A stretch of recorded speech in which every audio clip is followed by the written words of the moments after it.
হাসপাতালৰ বিচনাত জুবিন গাৰ্গ। হঠাৎ কি হল জুবিন গাৰ্গৰ? আকৌ অসুস্থ হল নেকি কণ্ঠশিল্পীগৰাকী? হাস্পাতালত চিকিৎসাধীন অৱস্থাত দেখা গল জুবিন গাৰ্গক।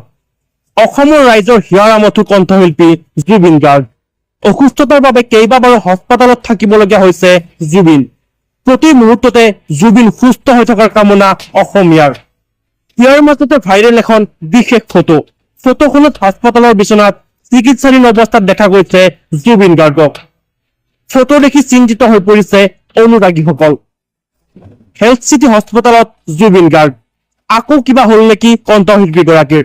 পিছে চিন্তাৰ কোনো কাৰণ নাই, সম্পূৰ্ণ সুস্থ হৈ আছে অসমীয়াৰ মৰমৰ জুবিন। এটা বিশেষ কামৰ বাবে হাস্পাতালৰ বিচনাত আছে জুবিন গাৰ্গ।